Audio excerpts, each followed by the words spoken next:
বেগম জিয়া আমাদেরকে বলেছেন অনেক সময় যে দেখেন হুজুর, আমরা ইসলাম প্রতিষ্ঠার রাজনীতি আমরা করি না, তবে আমাদের পরিষ্কার অবস্থান হলো এই যে আপনারা যদি ইসলাম প্রতিষ্ঠা করবার জন্য দেশে রাজনৈতিকভাবে সামনে অগ্রসর হয়ে যেতে পারেন, আমাদের বিএনপির পক্ষ থেকে সহযোগিতা পাবেন, বিরোধিতা পাবেন না।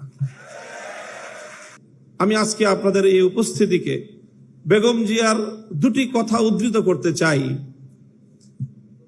যখন 5ই আগস্ট ছাত্র গণ অভ্যুত্থানের মধ্য দিয়ে বাংলাদেশের মানুষের বুকের উপর থেকে জগদ্দল পাথর, ইতিহাসের বর্বরতম নৃশংসতম শাসক লেডি ফেরাউন খ্যাত শেখ হাসিনা উৎখাত হলো এবং বাংলাদেশ তার ফ্যাসিবাদ থেকে মুক্ত হলো, ঠিক 5ই আগস্টের একদিন পরে বেগম জিয়াকে হাসপাতালে দেখতে যাওয়ার সুযোগ আমার হলো এবং সেখানে ডক্টর জাহিদ সাহেবের বদান্যতায় দীর্ঘ সময় একান্ত সাক্ষাতে ওনার সঙ্গে কথা বলার সুযোগ হলো।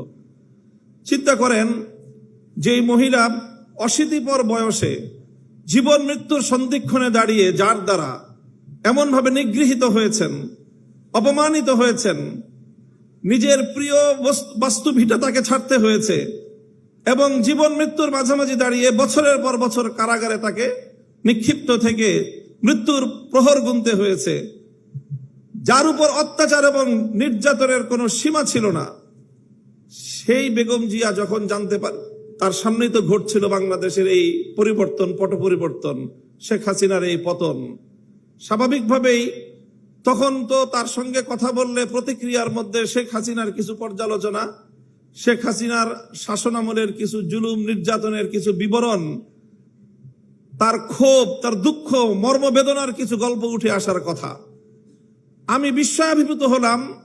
তার সঙ্গে প্রায় আধা ঘন্টার মতো আমার কথা হলো।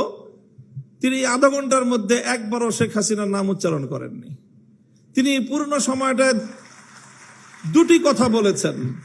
একটা হলো আমার মরহুম বাবা শাইখুল হাদিস সাহেবের সঙ্গে তার রাজনীতির কিছু স্মৃতিচারণ তিনি করলেন এবং আমাকে সেজন্য অভিনন্দন জানালেন। আর দ্বিতীয় আরেকটি কথাই তিনি বারবার বললেন, তিনি বললেন যে আপনাদের কথা মানুষ শুনে, আপনারা মানুষকে গিয়ে বলেন, দেশের জনগণকে গিয়ে বলেন, কেউ যেন দেশের সম্পদ নষ্ট না করে। এই সম্পদ তো আমাদের, গণভবন, প্রধানমন্ত্রীর কার্যালয় সহ এই রাষ্ট্র আমাদের। মানুষকে শুধু একটা কথা বলেন, যেন কেউ এই রাষ্ট্রের কোনো সম্পদ নষ্ট না করে।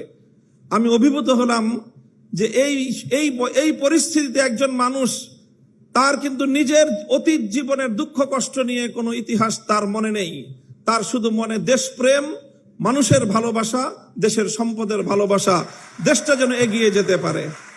আমি মনে করি যারা জাতীয়তাবাদী রাজনীতি করেন, জাতীয়তাবাদী দলের, আপনাদের সকলের, আপনাদের নেত্রী থেকে এই দেশপ্রেমের শিক্ষা গ্রহণ করা উচিত এবং সেভাবেই দেশকে ভালোবেসে দেশকে গঠন করার জন্য আত্মনিয়োগ করা উচিত। এবং আমি ওনার ব্যক্তিগত জীবন এবং তার অর্থনৈতিক স্বাবলম্বিতা সম্পর্কে যে তথ্য আমরা জানি, সেটা আসলেই বিস্মিত হওয়ার মতো যে 3 বার বাংলাদেশের রাষ্ট্রপ্রধান, প্রধানমন্ত্রী থাকা পরেও তার অর্থনৈতিক যে সক্ষমতা, তার যে সাধারণ মাত্রা, সেটা বিস্মিত হওয়ার মতোই। কাজেই সেই চেতনা থেকে, সেই প্রেরণার দ্বারা আপনারা রাজনীতি করবেন, এটা জাতীয়তাবাদী ছাত্র দলের সকল নেতাকর্মীর প্রতি আমার উদাত্ত আহ্বান থাকবে। দ্বিতীয় আরেকটি কথা আমি বেগম জিয়ার উদ্ধৃতিতে আজকের এই মঞ্চে আমি উচ্চারণ করতে চাই। দেখেন, দীর্ঘ একটা সময় একসঙ্গে আমরা যুগপৎ রাজনীতি করেছি, জোটবদ্ধ রাজনীতি করেছি, আন্দোলন করেছি, সরকার গঠন করেছি। আমি একটি ঐতিহ্যবাহী রাজনৈতিক, ধর্মীয় রাজনৈতিক পরিবারের সন্তান। আমাদের রাজনীতির মুখ্য উদ্দেশ্য হলো আল্লাহর জমিনে আল্লাহর দ্বীন প্রতিষ্ঠিত করা, আল্লাহর জমিনে খেলাফত ব্যবস্থা কায়েম করা। এটাই হলো আমার রাজনীতির মূল দর্শন। তবে আপনারা যেই রাজনীতি করেন, সেই রাজনীতির সাথে আমাদের রাজনীতির কিছুটা পার্থক্য আছে। সেই পার্থক্যের জায়গাটুকুও বুঝতে হবে এবং সেখান থেকে আপনাদের দায়িত্ব এবং ভূমিকার কথাও আমি বলছি, আমার বক্তব্য দিয়ে নয়, বরং আপনার নেত্রীর উদ্ধৃতি দিয়ে।